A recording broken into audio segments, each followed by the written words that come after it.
ሰበር ዜና አዲስ የጦር አዛዥ ተሾመ። ጀነራሉ ከስልጣን ተወገዱ። ጠቅላይ ሚኒስትር አብይ አህመድ ያልተጠበቀ ከባድ እርምጃ ወሰዱ።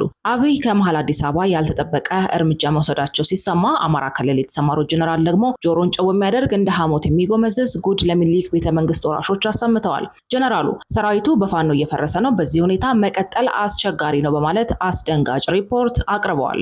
ይህ አዲስ ፖስት ሚዲያ ነው። የከበረ ሰላምታችን በያላችሁበት ይድረሳችሁ። ለአሁን የተደመጡ እናንተን የሚመጥኑ መረጃዎች አጠናክረን መተናል። አስቀድማችሁ ቪዲዮን ላይክ እና ሼር በማድረግ አብራችሁ እንድትቆዩ ግብዣችን ነው። ዋና ዋናዎቹን እናስቀድም። ያልተጠበቀ የስልጣን ሹምሽር ተደርጓል። ጀነራሉ ከስልጣን ተወግደዋል። ባለስልጣናት ከስልጣን በማንሳት የተጀመረው ሂደት አሁን ወደ ወታደራዊ አዛዦች ዞሯል። አዲስ አፋኝ አዋጅ ይፋ በተደረገ ማግስት አዲስ የጦር አዛዥ ተሹሟል። ጀነራሉም ከስልጣን እንዲነሱ ተደርጓል። ይህንን ሹምሽር በተመለከተ አንድ ሰነድ ይፋ ሆኗል። በዝርዝር እናስደምጣቸዋለን። ጠቅላይ ሚኒስትር አብይ አህመድ ያልተጠበቀ እርምጃ ወስደዋል። እርምጃው የኢትዮጵያ ሕዝብ ያለበትን የኑሮ ሁኔታ ክፉኛ የሚያባብስ በሚልም ተፈርቷል። ይህ እርምጃ ከመስከረም ወር ጀምሮ ተግባራዊ የሚደረግ ሲሆን ኢኮኖሚስቶች የኢትዮጵያ ሕዝብ ሆይ አስከፊ የኑሮ ውድነት እየመጣ ነውና ወገብህን ጠበቅ አድርግ ሲሉ እያስጠነቀቁ ነው። ሰሙታላችሁ። በርካታ የትግራይ ፖለቲከኞች እንዲሁም ግለሰቦች በህወሓት ታስረው ለሻዕቢያ ተላልፎ መሰጠታቸው ተሰማ። ለህወሓት ሰራዊት አፈንግጠው የወጡት ጀነራል በዚህ ጉዳይ ላይ ሚስጥሮችን አጋልጠዋል። ጀነራሉ የትግራይ ወጣቶች ለሻዕቢያ ተላልፈው ተሰጥተዋል ያሉ ሲሆን ለዚህም ከህወሓት ባለፈ ጌታቸው ረዳና ጀነራል ታደሰን ተጠያቂ አድርገዋል። የተወደዳችሁ የቻናላችን ቤተሰቦች እነዚህንና ሌሎች መረጃዎችን አጠናክረናል። አሁን ወደ ዝርዝሮቹ እናመራለን። ጠቅላይ ሚኒስትር አብይ አህመድ ያልተጠበቀ እርምጃ ወስደዋል። እርምጃው የኢትዮጵያ ህዝብ ያለበትን የኑሮ ሁኔታ ክፉኛ የሚያባብስ በሚልም ተፈርቷል። ይህ እርምጃ ከመስከረም ወር ጀምሮ ተግባራዊ የሚደረግ ሲሆን ኢኮኖሚስቶች የኢትዮጵያ ህዝብ ሆይ አስከፊ የኑሮ ውድነት እየመጣ ነውና ወገብህን ጠበቅ አድርግ ሲሉ እያስጠነቀቁ ነው። መንግስት ጥቅል ሀገራዊ ምርትን ወይም ግሮስ ዶሜስቲክ ፕሮዳክትን የሚለካበትን ስሌት ለመቀየር እየተዘጋጀ መሆኑን ዋዜማ ሬዲዮ ዘግቧል። መንግስት ከመስከረም ወር 2019 ዓ.ም ጀምሮ በሚተገብረው አዲስ ጥቅል ሀገራዊ ምርት ወይም ጂዲፒ ምጣኔ ስሌት መሰረት ኢትዮጵያ አሁን አላት ተብሎ የተሰላው ሀገራዊ ምርት ከ20 እስከ 40 በመቶ ከፍ ሊያደርገው እንደሚችል ከወዲሁ የባለሙያዎች ግምት ተቀምጧል። ይህም ሀገሪቱን በአፍሪካ ከቀዳሚዎቹ ተርታ ያሰልፋታል ተብሎ ይጠበቃል። የጠቅላላ ሀገራዊ ምርት ስሌት ዘመንን መቀየር ወይም ደግሞ ጂዲፒ ሪቤዚንግ በመሰረቱ የሚቀየረው ነባሩ የዋና መነሻ ወይም ማጣቀሻ ዓመት የአንድን ሀገር ምጣኔ ሀብት አሁናዊ ሁኔታ መግለጽ አይችልም ከሚል እሳቤ ነው። በ2008 ዓ.ም በገበያ ውስጥ የነበረው የእያንዳንዱ ምርትና አገልግሎት ዋጋ በ2018 ዓ.ም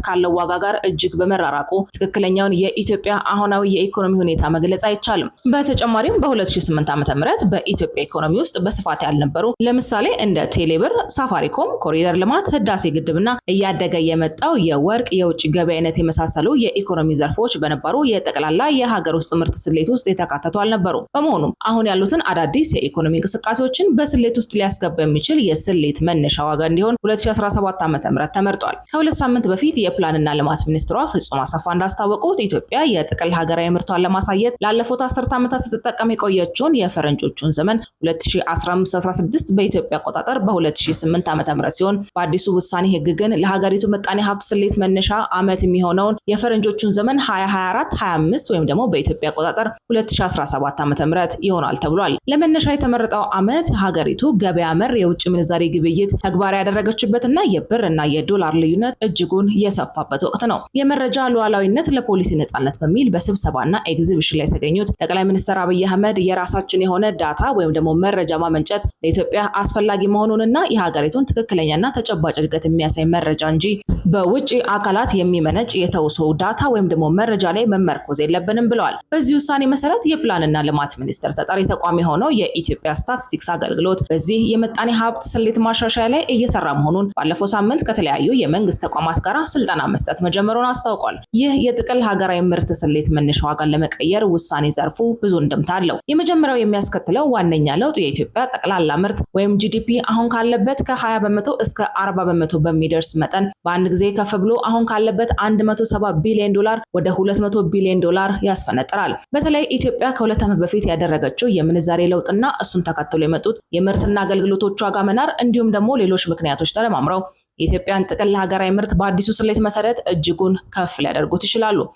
ለምሳሌ ናይጄሪያ በፈረንጅ አቆጣጠር 2014 የምጣኔ ሀብት ስሌቷን ወይም ዓመቱን ስታስተካከል ኢኮኖሚው ወዲያው በ89% ከፍ ሲል ደቡብ አፍሪካን ገልብጣ የአፍሪካ አንደኛ ኢኮኖሚ እንድትባል አስችሏት ነበር። በተመሳሳይ ኬንያም ስሌቷን ብቻ በመቀየር ኢኮኖሚያ በ25% ከፍ ብሎ እንዲታይ በማድረግ ከታችኛው መካከለኛ ገቢ ሀገራት ተርታ ወይም ሎወር ሚድል ኢንካም ስታተስ እንድትመደብ በቅታለች። በተመሳሳይ ኢትዮጵያም ከመስከረም 2019 ዓ.ም በኋላ ከፍተኛ ኢኮኖሚ ያላት ሀገር ተብላ በነፍስ ወከፍ ገቢያም ከፍ ብሎ ከመካከለኛ ገቢ ሀገራት ተርታ ልትመደብ ትችላለች። ከደረጃና ከእውቅናው በዘለለ ግን የኢትዮጵያ መንግስት ይህንን እርምጃ እንዲወስድ ያስገደደው ገፊ ምክንያት እንዳለ የምጣኔ ሀብት ባለሙያዎች ያሰምሩበታል። ከስሌት ለውጡ በኋላ ኢኮኖሚው በቁጥር ደረጃ እጅግ ስለሚለጠጥ የኢትዮጵያ ጠቅላላ የመንግስት ዕዳ ለጠቅላላ ሀገራዊ ምርት ሲካፈል አሁን ካለበት 50% አካባቢ በእጅጉ ያሽቆለቁላል። ይህም መንግስትን ለውጭ ዕዳ ሽግሽግ ከመርዳቱም በላይ መንግስት ተጨማሪ ብድሮችን እንዲያገኝ አስችሏል።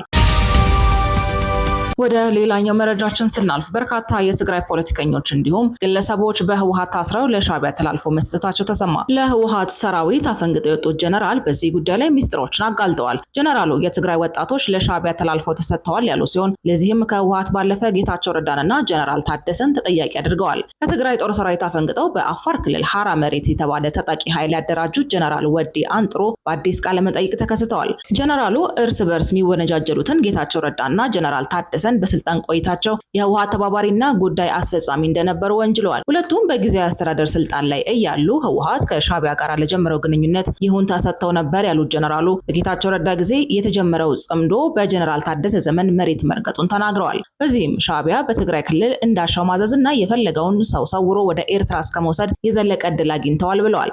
ደብዛቸው ከጠፉት በርካታ ሰዎች ለሻዕቢያ ተላልፈው መስጠታቸውን እንደሚያውቁት የገለጹት ጀነራሉ ድርጊቱ በጊዜያዊ አስተዳደሩ መሪዎችና በህወሓት ይሁንታ ሲፈጸም እንደነበርም ጠቁመዋል። ደብዛቸው ከጠፉ ሰዎች መካከል የካሜራ ባለሙያው ፊሊሞን ተክላይ ለሻዕቢያ ተላልፎ መስጠቱን እንደሚያውቁ ጀነራሉ ተናግረዋል። የራሱ የህወሓት ደጋፊ የነበሩት አክቲቪስቶችን ጨምሮ በጽምዶ ላይ ተቃውሞ በማሰማታቸው የተሰወሩ ሰዎች መኖራቸውን ከዚህ ቀደም ሲዘገብ ነበር። በጌታቸው ረዳ አስተዳደር ወቅት በርካታ ሰዎች ለሻዕቢያ ተላልፈው መስጠታቸውን በይፋ የገለጹት ጀነራሉ ድርጊቱን የህዝብ ጠላትነት ብለውታል። ጀነራል ታደሰና ጌታቸው ረዳ በስልጣን ላይ እያሉ ከህወሓት ጋር ተባብረው ተቃዋሚዎችን ለሻዕቢያ አሳልፈው መስጠታቸውን ጸረ ህዝብ መሆናቸውን ማረጋገጫ ነው ሲሉም ያክላሉ። በትግራይ ክልል በየጊዜው የሚሰወሩ ሰዎች የገቡበት ሳይታወቅ ዛሬም ድረስ ቤተሰቦቻቸው በፍለጋ ላይ ናቸው።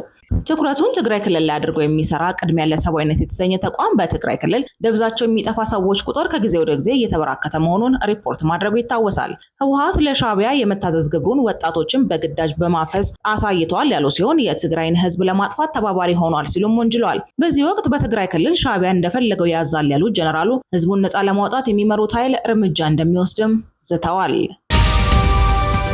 ሌላኛው ጉዳያችን ያልተጠበቀው የስልጣን ሹምሽር ተደርጓል። ባለስልጣናትን ከስልጣን በማንሳት የተጀመረው ሂደት አሁን ወደ ወታደራዊ አዛዦች ዞሯል።